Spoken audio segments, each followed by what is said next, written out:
to be on the earth before he goes through his death and resurrection.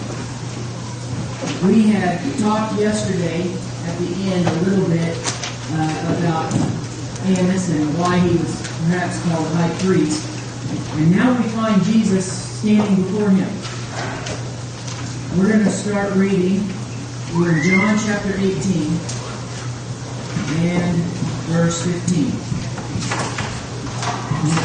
I know there's been some come in the last couple of days, and I don't know if there's any more of the outline, but we do have some timelines if you're interested in getting a hold of them. John chapter 18, starting with verse 13. And he led him away to Annas first, for he was the father-in-law of Caiaphas, who was the high priest that year. Now it was Caiaphas who advised the Jews that it would be expedient that one man should die for the people. And we're going to drop down to verse 19 if you're following in your scriptures. The high priest then asked Jesus about his disciples and his doctrine. Jesus answered him, I spoke openly to the world. I always taught in synagogues and the temple where the Jews always meet, and in secret I have said nothing. Why do you ask me? Ask those who have heard what I said to them. Indeed, they know what I said. And when he had said these things, one of the officers who stood by struck Jesus with the palm of his hand, saying, Do you answer the high priest like that? Jesus answered him, If I have spoken evil, bear witness of the evil, but well, why do you strike me? This is the first time that anyone of the council or anyone of the priests or anyone in Jewish authority has actually physically reached out and harmed Jesus. It's the first strike, physically. They've challenged him emotionally, they've challenged him spiritually, they've challenged him with legal questions, and now they reach out, and one of them actually smacks him across the side of the face. How many times before have they tried to get a hold of this man, and he eludes them? He goes out another way. They lose him in the crowd. They're ready to grab him, and he challenges them to the point that they're afraid to grab a hold of him. He, perhaps, on at least one occasion, it seems, would have just sort of disappeared and walked through them. Pretty incredible that a number of times that they have attempted to grab a hold of him, and now they have him, and somebody actually lays physical hands on him. And he asks, What evil have I done? What have I done to deserve this? He knows what's about to happen. He knows what's coming. They hope they know what's coming, but neither of them are looking at it the same way. Going back up now to verse 15, we find that Peter and another disciple are following him. And Simon Peter followed Jesus, and so did another disciple. Now that Jesus was known to the high priest and went with Jesus into the courtyard of the high priest. But Peter stood outside the door. And the other disciple who was known to the high priest went out and spoke to her who kept the door and brought Peter in. Peter and the other disciple are now present. They're going to be able to be close at hand watching everything that is going on. And now he finds himself before, in just a little bit, he finds himself before Caiaphas. I'm not hitting any of this. There we go. Before Caiaphas. Mark chapter 14. Mark chapter 14, verse 53 tells us that they did now at this point lead him away to Caiaphas, the high priest. And verse 54 is Mark's account of Peter following him. So now we pick up the story with verse 55. Now the chief priests and all the council sought testimony against Jesus to put him to death, but found none. For many bore false witness against him, but their testimonies did not agree. Then some rose up and bore false witness against him, saying, We heard him say, I will destroy this temple made with hands, and within 3 days I will build another made without hands. But not even then did their testimony agree. And the high priest stood up in the midst and asked Jesus, saying, Do you answer nothing? What is it these men testify against you? But he kept silent and answered nothing. Again the high priest asked him, saying to him, Are you the Christ, the Son of the Blessed? Jesus said, I am. And you will see the Son of Man sitting at the right hand of power and coming with the clouds of heaven. Then the high priest tore his clothes and said, What further need do we have of witnesses? You have heard the blasphemy. What do you think? And they all condemned him to be deserving of death. Then some began to spit on him, and to blindfold him, and to beat him, and to say to him, Prophesy. And the officers struck him with the palms of their hands. Matthew talks about that, also adds to this, that they were spitting in his face and asking him to prophesy. Who is it that hit you? Tell me who it was. I want to spend just a little bit of time talking about some reasons why this Jewish trial was illegal. I take these from a series of Jewish laws that are in something called the Mishnah. It was a collection of rules that were passed down by word of mouth and weren't written down until about 200 AD. So quite a time really after the death of Christ, but not too awful far. So it's possible that some of these laws were not necessarily in place during Jesus' trials. But based on what I've read and looked at, I think most of them were. Most of them were. So let's look at some of the things that made this trial before Caiaphas out of order as far as Jewish law was concerned. One of the first things I noticed was that trials were not allowed the day before a Sabbath or the day before a festival. One of the reasons is actually going to come up in just a little bit why that was not allowed. But this was to be a day of preparation and getting ready, and they weren't allowed to have trials there. Then, the other thing is that any trials like this were supposed to be held on the temple grounds. Where are they at right now? Does anybody remember? They're at Caiaphas' house. They're at Caiaphas' house. So not only was it supposed to be held on the temple grounds, there's no way it was supposed to be held at the home of one of the judges, or the primary judge for sure. This is, death penalty cases had to be tried during daylight hours. This is in the middle of the night. The vast majority of Jews in Jerusalem have no idea what's going on right now. They can't. They're asleep. They're not paying attention. They're resting. They're trying to get ready for the next day. And here's why, one of the reasons anyway, why it was not allowed the day before Sabbath or a feast day. Because after judgment was passed, one day was required for reflection. So you had the trial, and once the trial reached its conclusion and the judgment was determined, they could not execute the sentence or sentence them for a whole day. So that the judge had time to reflect, had time to consider the weight of the punishment and whether it fit the crime. Well, they're not about to do that either.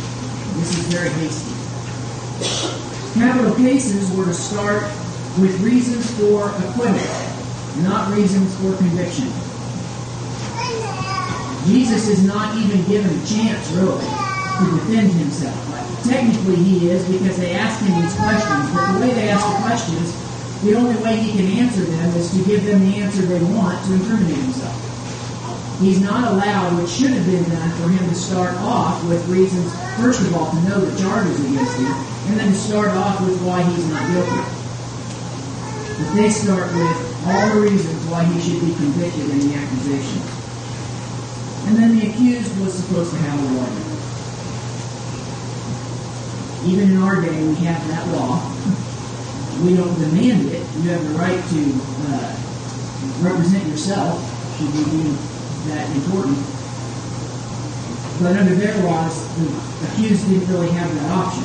The lawyer was to be present to defend the person being accused of the crime. So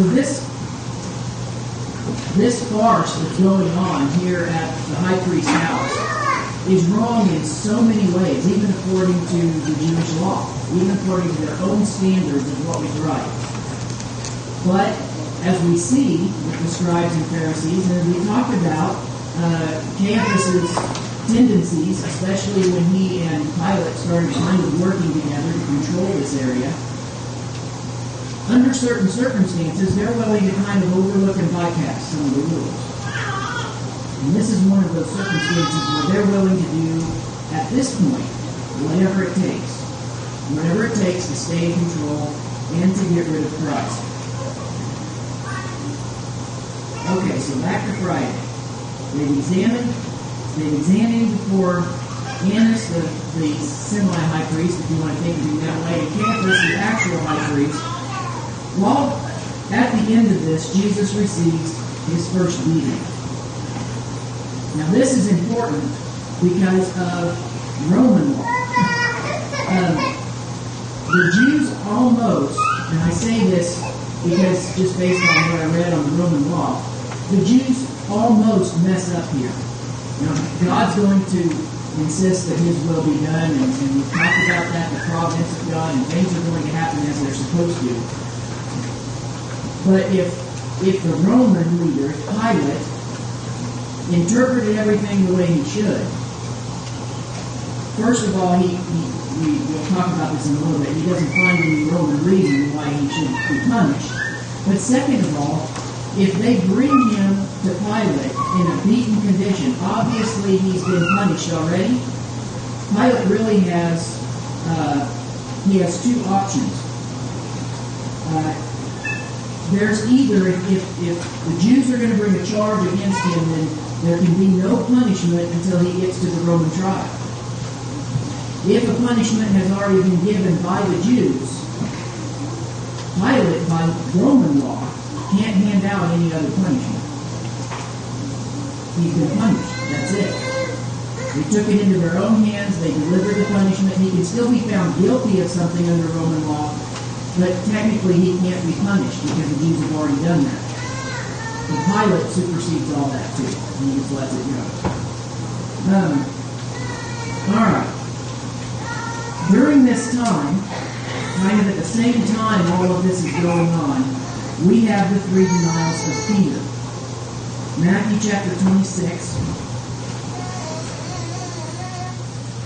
verses 69 through 75. This one I'm not going to read, but we know that 3 times throughout this evening, they're probably spaced out a little bit. We don't know the exact, I don't think, chronology of when each one occurred over the course of the evening. We can do a little speculating.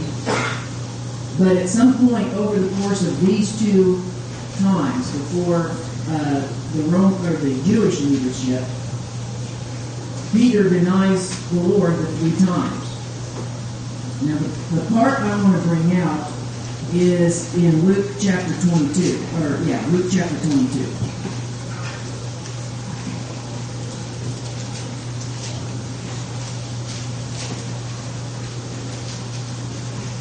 Luke chapter 22, Luke records something that the others don't record. In verse 61, and the Lord turned and looked at Peter. This is after the third denial and after the rooster crows. The Lord turned and looked at Peter. Then Peter remembered the word of the Lord, how he had said to him, before the rooster crows, you will deny me 3 times. So Peter went out and wept bitterly. This is one of those times that I've often wondered what all was in that look. You know, you can do something and somebody will look at you in a certain way, and you know immediately what they're thinking. I know this because I can remember my parents looking at me in a certain way. were teachers looking at me in certain ways. And it's just, we have this sense of what's happening. And I've often wondered what was mixed with this look that Jesus gave to Peter. There was probably a little bit of disappointment, a little bit of pain because he's been beaten by this time. I've often wondered if maybe there was a little bit of, I told you so. And you believe me now, Peter. Because it says Peter now remembers as soon as the look happened. And how does he react to that in the next verse? He goes out and weeps bitterly. He knows what he's done. This is a sign of repentance, isn't it? He is crushed by this because he was so sure. Remember, he was so sure that would never happen, and yet here he is, right where Jesus said he would be. I also want to point out that John, when John talks about this time period, he points out that Peter at one point was warming himself around a fire. You remember that? And he points out that also in that same area, warming themselves around that fire, were servants and officials of the Sanhedrin. So some of this happens right where the very people that are trying to kill Jesus are gathered. It's very close. So there's no doubt in my mind that he could have seen Jesus quite clearly in the things that were going on. Okay. Luke chapter 22. Let's see. Starting with verse 66. This is a pivotal point. As soon as it was day, now we have another time stamp, right? It is after daybreak on Friday. As soon as it was day, the elders of the people, both chief priests and scribes, came together and led him into their council, saying, "If you are the Christ, tell us." But he said to them, "If I tell you, you will by no means believe. And if I also ask you, you will by no means answer me or let me go." Jesus just points out to them, you know what? It's not going to matter what I say. Because if I tell you the truth, I've told you before and you don't believe me, it's not going to change anything.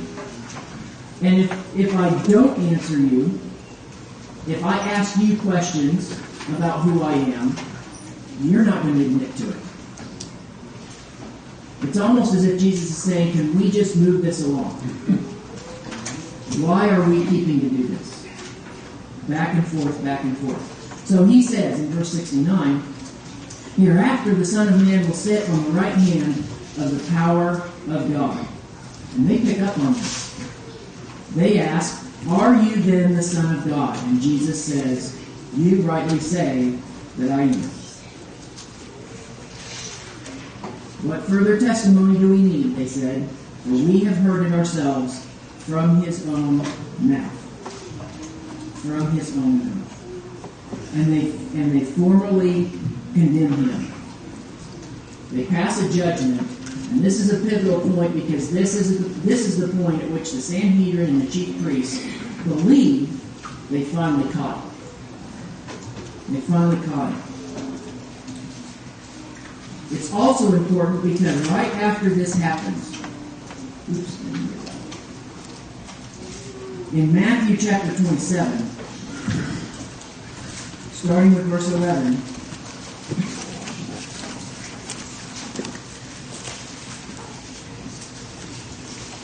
no, I'm sorry, verse 3.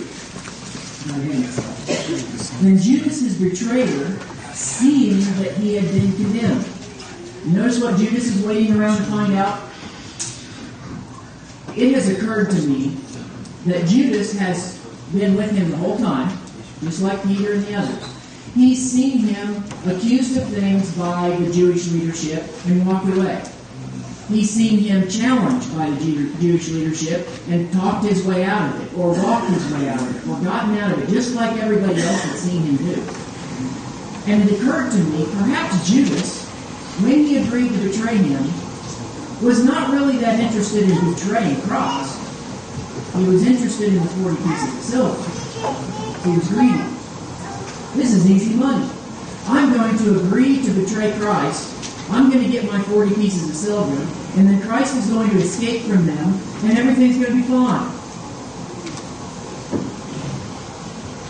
And it seems like when he realizes that Jesus has been condemned, when he is not going anywhere, and he probably remembers some of the things Jesus said about his impending death, and things are starting to click. And now he's beside himself. He doesn't know what to do. Peter, when he got in a position where he was sorry about something he'd done to the Lord, he went out and wept bitterly. He repented. Judas doesn't seem to have that same bent, because he has a pouch full of money that is representative to him. It's a physical existence of what he's just done. And it's hurting him. It's heavy. It's a heavy weight in more ways than one. So when he, in verse 3, saw that he had been condemned, was remorseful, brought back the 30 pieces of silver, I keep saying 40, I think, 30 pieces of silver to the chief priests and elders, saying, I have sinned by betraying innocent blood. Now, it's like he's asking them for forgiveness. And they say, what is it? What is that to us? You see to it. Then he threw down the pieces of silver in the temple, and departed and went out and hanged himself. This is different than Peter, isn't it? See, this is a great connection. We have a whole lesson on this, but this is a great thing to think about it. When we make mistakes, when we sin, when we do something wrong, these are the two different ways that we can react. We can be sorry for it to the point that we change, and it bothers us to the point that we never do that again, just like Peter. Or it can bother us, but we can really try to fix it ourselves somehow, and it's never going to be successful. And spiritually, that reaction kills us, destroys us. So when we mess up, we have those two choices too, don't we? We have to decide, are we going to be more like Peter, or are we going to be more like Judas? And we know that the chief priests, they feel like they can't take the money. All of a sudden, the rules apply. Do you notice that? All of a sudden, the rules apply. They weren't supposed to use this money to buy false testimony or betrayal or anything in the first place, but that didn't matter. They weren't supposed to have the trials the way they had them, but that didn't matter. The accusations they laid to him are false, but that doesn't matter. But all of a sudden, his money shows back at the treasury. Well, we can't take that. All of a sudden, they're back in their religious, pious mode. And now Jesus is taken before Pilate. We'll stick around in Matthew. Still in chapter 27, we'll pick it up with verse 11. And now Jesus stood before the governor, and the governor asked him, saying, Are you the king of the Jews? Jesus said to him, It is as you say. And while he was being accused by the chief priests and elders, he answered nothing. Then Pilate said to him, Do you not hear how many things they testify against you? But he answered him not one word, so that the governor marveled greatly. What do you suppose normally happens when somebody's standing before Pilate and being accused of all kinds of things by people? How does the accused probably normally react to that? Defending himself. No, I didn't do this. Let me get my witnesses. Let's do it. But Jesus seems ambivalent. He's just standing there, not really seeming to want to participate. In Luke chapter 23, we see some of the charges that they are laying at Pilate. And I think this is pretty important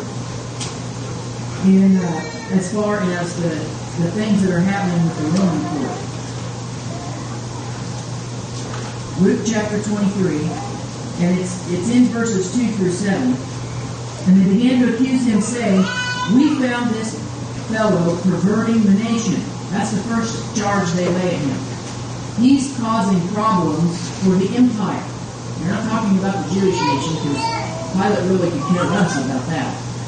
He's causing problems among the Romans.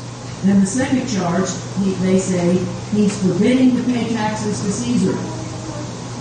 We already looked at it. It hasn't been that long when he took the coinage and said, whose symbol is it on there, whose image, and give to Caesar what's Caesar's. Pay your taxes, he said.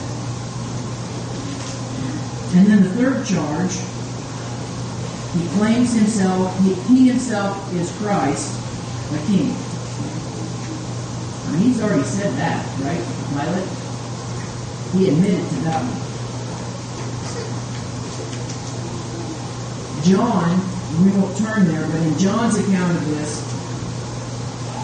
John says that one of the things Pilate said to them was, judge him according to your own law. Now, if you go back to day one and can remember some of the things we talked about Pilate, you remember that he had been given specific orders by Tiberius, do not interfere with the laws of the Jews. Let them do their own thing unless it's causing an uproar. The charges they find him guilty of, that the chief priests can get the backing of the Jewish leaders in the Sanhedrin when they come before Pilate, that's never even mentioned, is it? It's never brought up because Pilate could care less about that. And Pilate senses that they're doing this out of envy. And so instead, he says, you just judge him according to your own law. And he'd already been beaten, so Pilate had every right to just walk away. But he doesn't do it because they keep insisting. They're so persistent. Until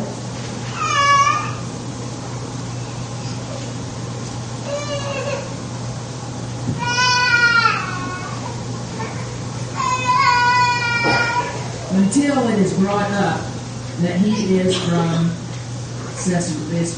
Galilee. When that happens, Pilate sees his out, right? Pilate sees a chance to get out from under all of this. He's going to be able to just turn it over to somebody else and let them deal with it.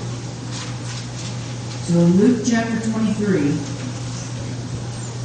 we find Jesus in front of Herod. And this is a completely different situation. Alright? This is pretty interesting. Verse 8. Now when Herod saw Jesus, he was exceedingly glad, for he desired to be for a long time to see him, because he had heard so many things about him, and he hoped to see some miracle done by him. Then he questioned him with many words, but he answered nothing. And the chief priests and scribes stood and vehemently accused him. Then Herod, with his men of war, treated him with contempt and mocked him, arrayed him in a gorgeous robe, and sent him back to Pilate. Why would it be that Jesus seems willing to, at some level, and he does several times, interact with Pilate, but he doesn't interact a bit with Herod? I think one reason is that Herod is not really interested in anything that's going on other than curiosity. He just wants to see if Jesus will do something cool. And Jesus isn't about to do that right now. That's not the point that he's there for. Jesus didn't walk around doing miracles just because he felt like it. He did them to prove who he was, to give proof of his kingship, his godship, his Messiah. That's why he did the miracles. Herod doesn't care anything about that at all. Plus, Herod can't do anything. Herod can't pass judgment for sentencing for death any more than Caiaphas can under the Roman law. Herod could try somebody and find them guilty or innocent and then turn them over to the Roman authorities for sentencing, but he couldn't actually do much. And so Jesus just wants nothing to do with him. So as a result, he sends him back to Pilate. Now at first glance, you would think that Pilate would be a little irritated with this.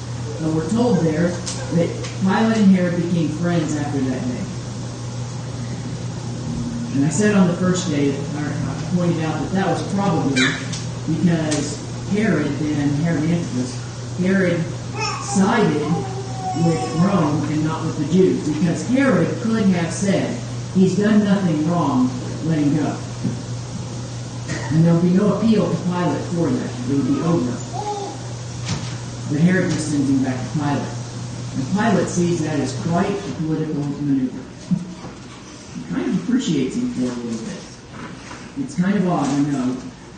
Most of us are not politically wired that way. But Pilate and Herod both definitely were. So he comes back before Pilate for a second go.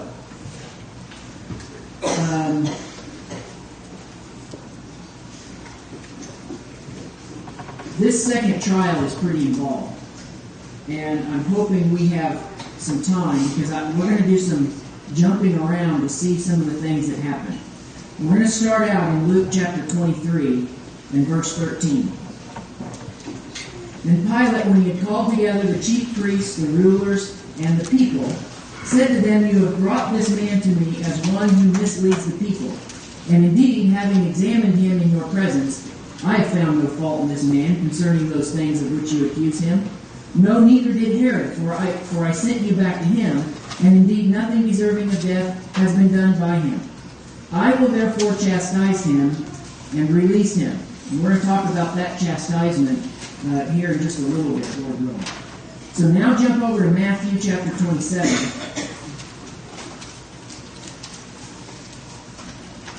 Starting with verse 15. Now at the feast, the governor was accustomed to releasing to the multitude one prisoner whom they wished. And at that time they had a notorious prisoner called Barabbas. Therefore when they had gathered together, Pilate said to them, "Whom do you want me to release to you, Barabbas or Jesus who is called Christ?" For he knew that they had handed him over because of envy. See, Pilate knows exactly what's going on. Verse 19. While he was sitting on the judgment seat, his wife said to him, saying, "Have nothing to do with that just man, for I have suffered many things today in a dream because of him." But the chief priests and elders persuaded the multitudes that they should ask for Barabbas and destroy Jesus. I saw a t-shirt one time that said, "Never underestimate a group of people and the idiocy that they can produce." The mob mentality can be pretty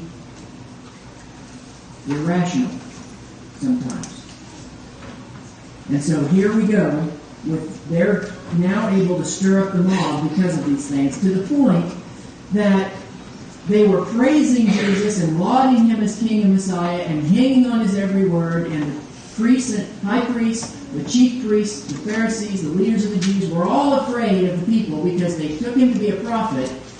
And now they have convinced those same people, at least many of them, those same people, they have convinced to ask for a murderer, an insolent man, to be released, and let out into the public, and let's get rid of this miracle-working, prophesying, teaching Jesus.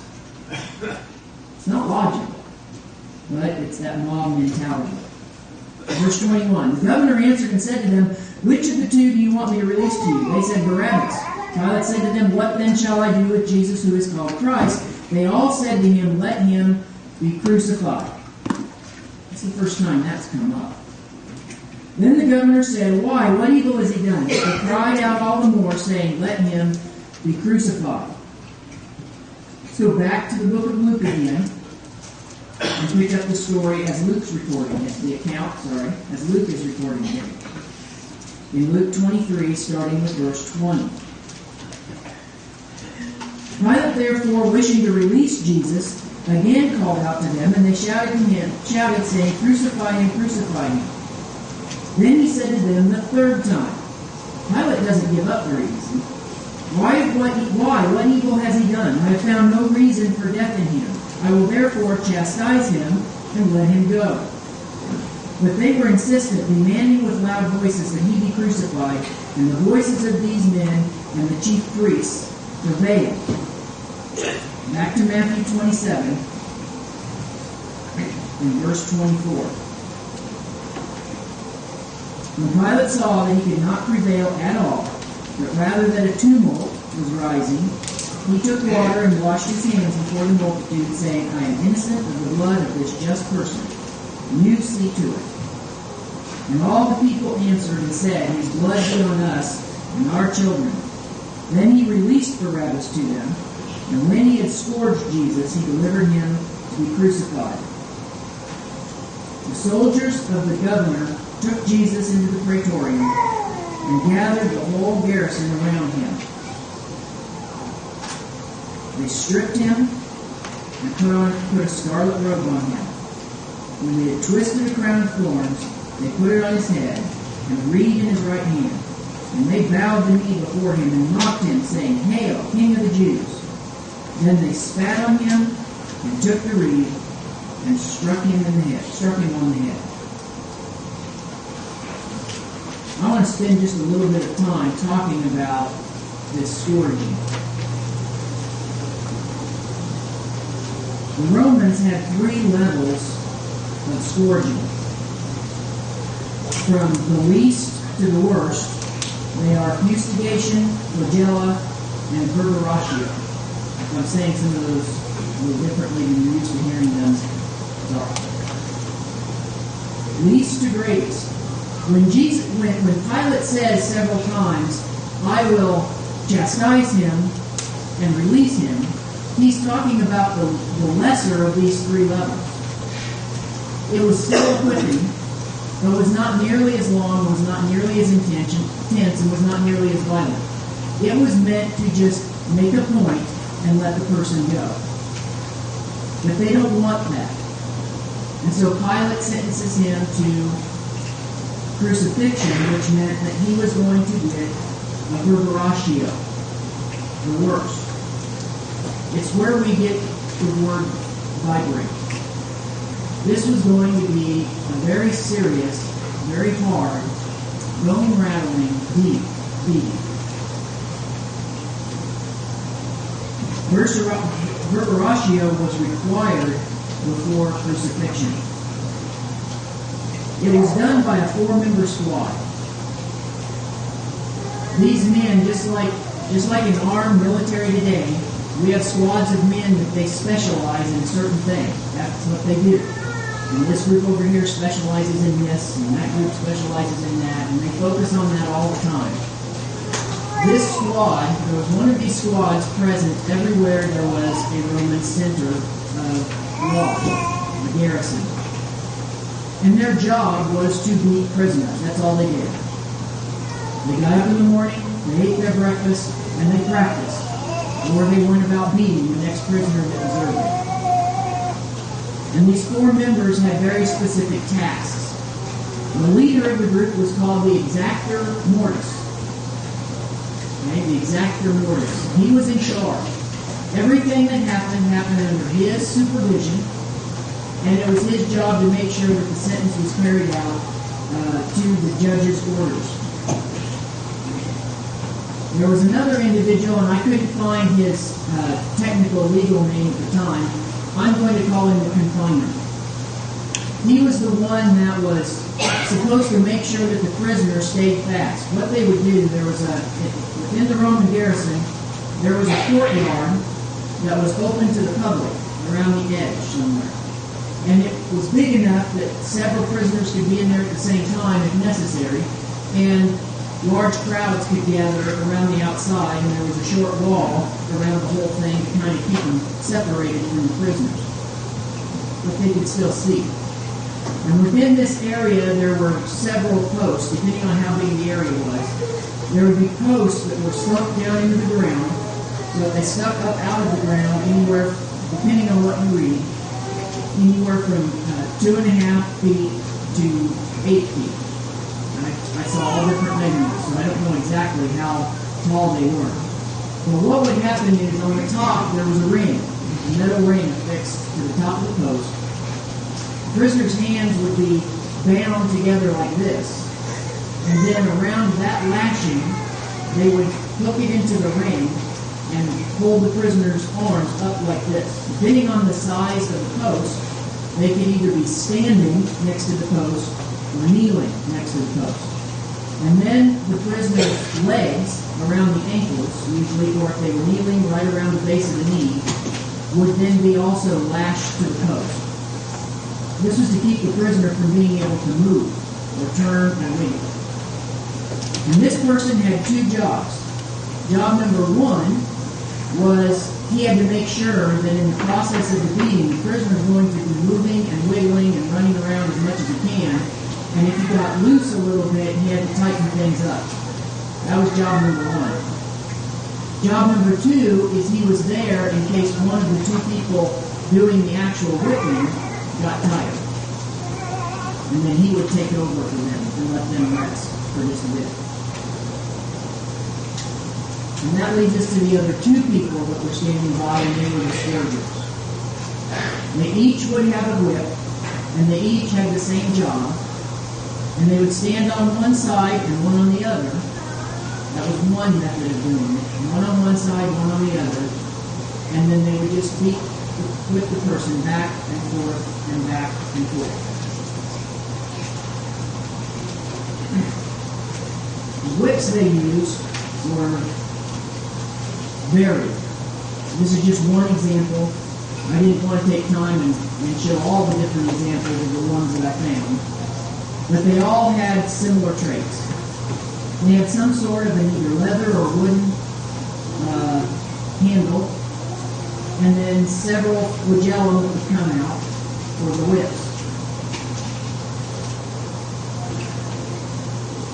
They would use various instruments during the course of the beating. They wouldn't use the same whip the whole time sometimes. Sometimes they would start off with a stick, or sometimes they would start off with just simple leather straps. But at some point they had other instruments. If you've done any research into Roman society at the time of Christ at all, you'll recognize how violent the society was. The gladiator matches, all the stuff that was going on. And these people they enjoyed violence, many of them. I won't say all of them because that's too inclusive for an entire society. But many of them did. And these men, it was their job to not only punish, but also to entertain the people standing by watching and themselves, and to make the beating so severe that it was seen as a form of preventative medicine, so that nobody else would want to do that and get in that position. So because of that, they would often tie things. They had whips that would have things tied in various places along the length of the whip. They would use pieces of bone, pieces of pottery, different things that they would put in there. But they've also found these over there. These are small metal rings that are, you see, completely arranged with spikes. These were one of the things that, toward the end of the whipping, they would add into the whip, or have whips ready that they were attached already. This just gives you a sense of about how big they are. They really aren't that big. Okay? Their purpose was this. They had gotten to the point of perfecting these beatings, that they knew with each whip how to wield that whip to inflict the most pain and the most damage.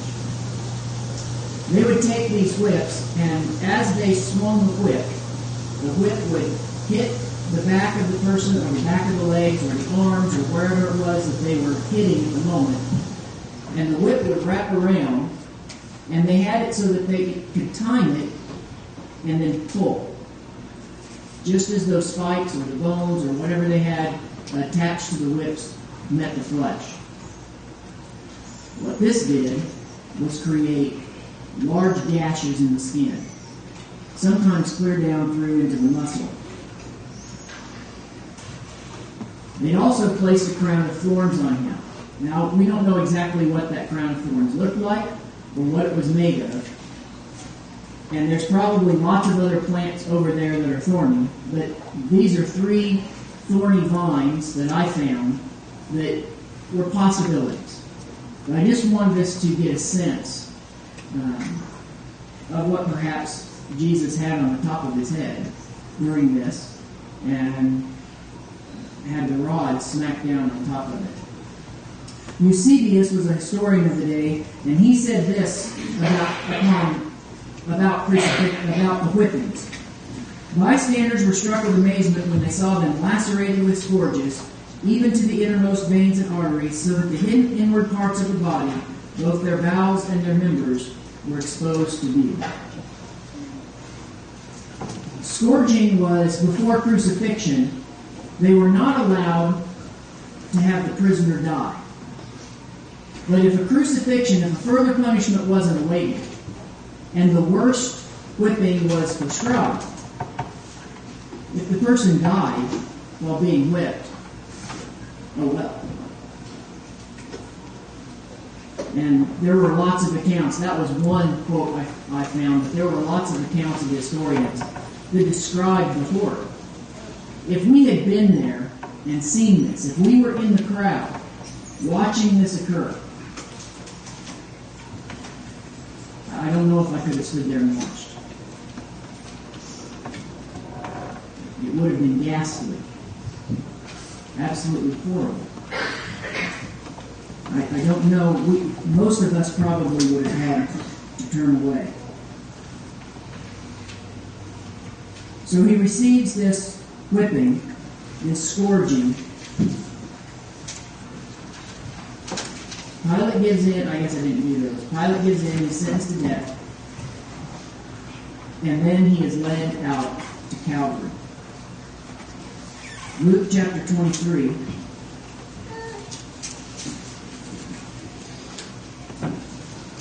Luke chapter 23, starting with verse 26. Now as they led him away, they laid hold of a certain man, Simon the Cyrenian, who was coming from the country. And on him they laid the cross that he might bear it after Jesus. And a great multitude of the people followed him, and women who also mourned and lamented him. But Jesus, turning to them, said, Daughters of Jerusalem, do not weep for me, but weep for yourselves and for your children. For indeed the days are coming in which they will say, Blessed are the barren wombs that never bore, and the breasts which never nursed. Then they will begin to say, To the mountains fall on us, and to the hills cover us. For if they do these things in the greenwood, what will be done in the dry? Jesus still has, with this beating, with the pain, with what is going on, he still has the presence of mind to teach and to prophesy and to interact with the believers and with the people around him. It's just absolutely incredible.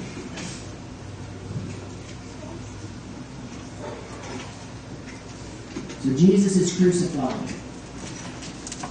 Crucified around 9 a.m. We have to remember that the timekeeping could go either way, quite a bit of time. And dies about 3 a.m. Luke records that there was darkness from 12 to 3. I want to go through several scriptures. I think we will have time to do this. I want to go through several scriptures that describe some of the things that happened while Jesus was on the cross. We're going to start in Mark chapter 15.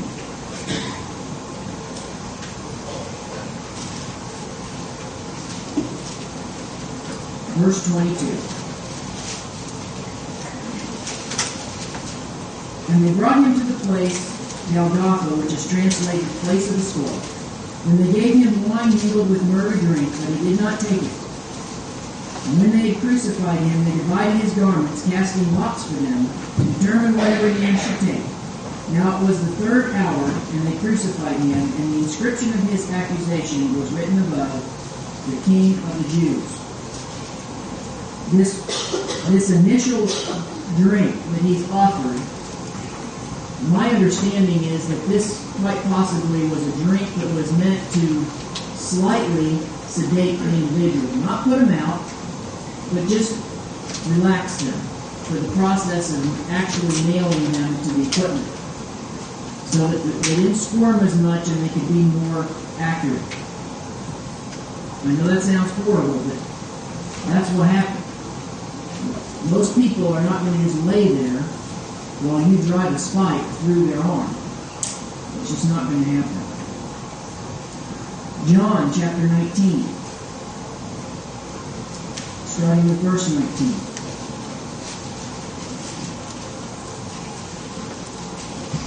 Now Pilate wrote a title and put it on the cross. And the writing was, Jesus of Nazareth, the King of the Jews. And many of the Jews read this title, for the place where Jesus was crucified was near the city, and it was written in Hebrew, Greek, and Latin. Therefore the chief priests of the Jews said to Pilate, do not write the King of the Jews, but he said, I am the King of the Jews. Pilate answered, what I have written, I have written. This is Pilate's last chance to get a dig in on Christ, or on the Jews, sorry. To get a dig in on the Jews. They had politically coerced him into this event. He really didn't have a lot of choice. They told him, if you don't do this, you're not a friend of Caesar. We'll report you. And if you remember from the first day I talked about, it's only about 3 years or so later that they do report something that he did that they challenged was against the empire, and he was removed from his position and never heard from again. So Pilate has a real fear of what will happen if Caesar gets upset, Tiberius gets angry. And so this is his last chance to take a shot at the Jews. They don't want it to say he is the King of the Jews, because that condemns them. They want to say he said, an accusation that Pilate refuses. Back to the book of Luke, chapter 23, verse 34.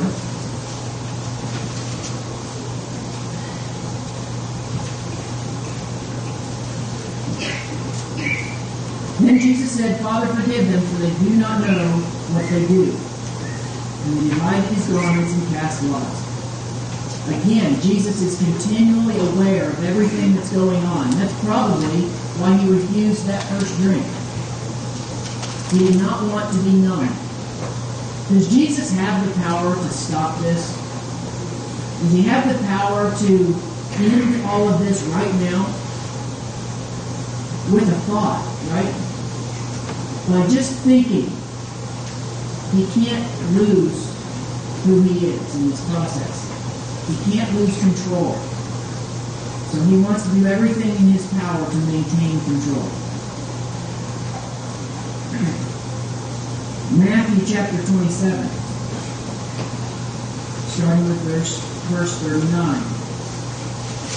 And those who passed by blasphemed him, wagging their heads and saying, you who destroy the temple and build it in 3 days, save yourself. If you are the Son of God, come down from the cross. Likewise, the chief priests also, mocking with the scribes and elders, said, he saved others, he saved others, himself he cannot save.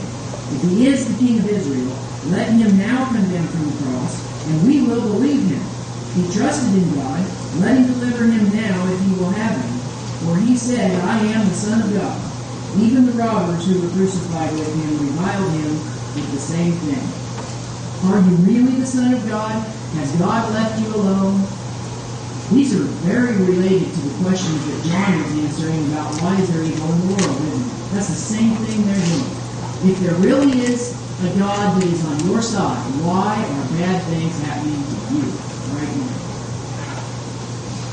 As he turned his back, Luke chapter 23, starting with verse 39.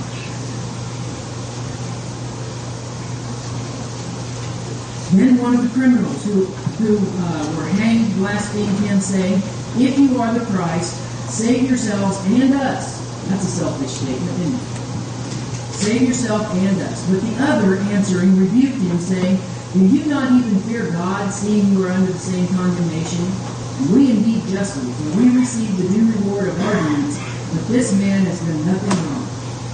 Then he said to Jesus, Lord, remember me when you come into your kingdom. And Jesus said to him, assuredly I say to you, today you will be with me in paradise. I don't think that this criminal understood the concept of bring me into your kingdom. He probably was like everyone else, expecting that the Messiah would set up an earthly place.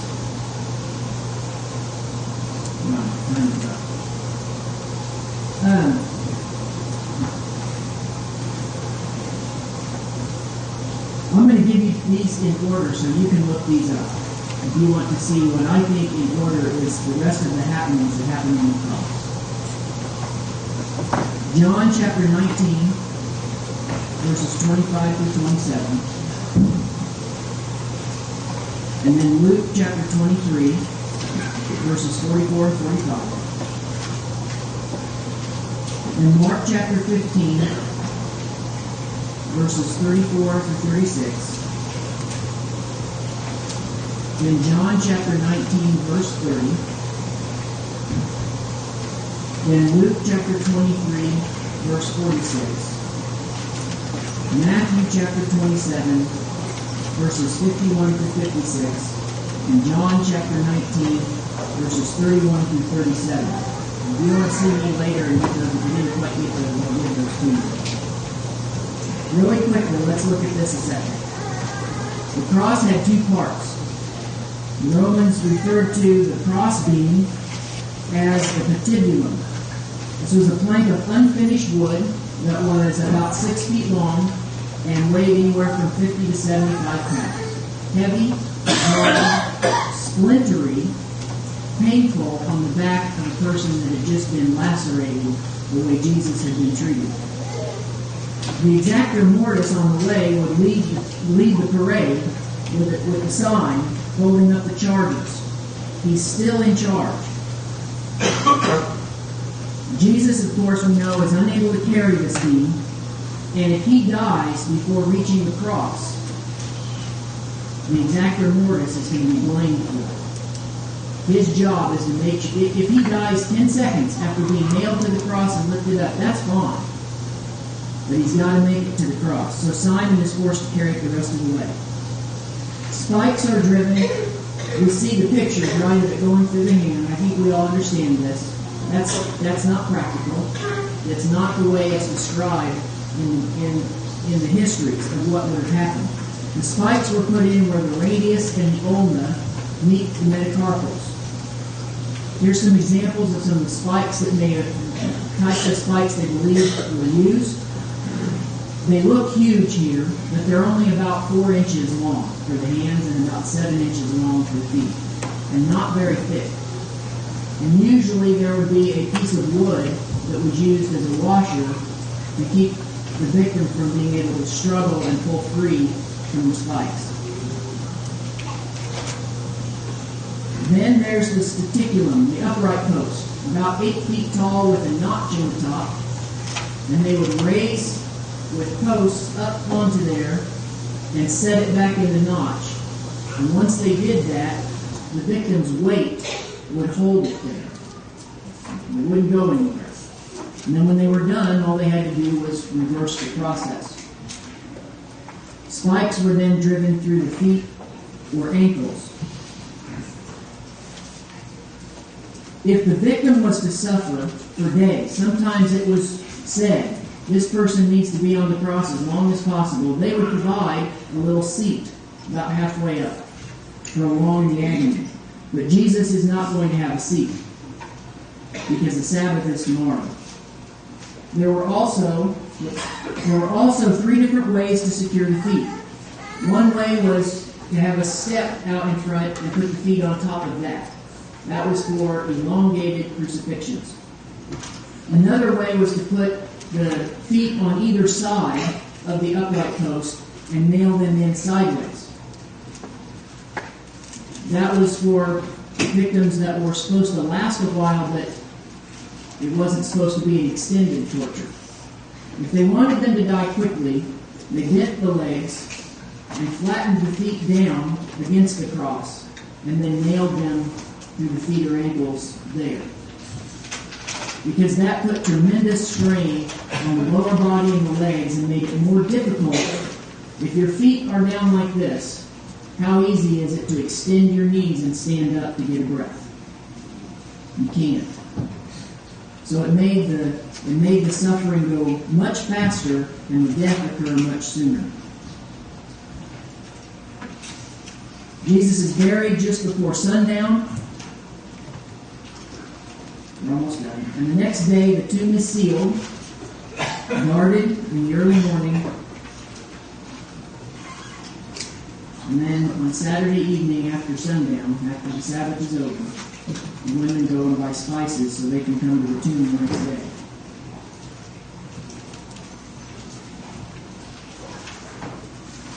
Not fun to think about, is it?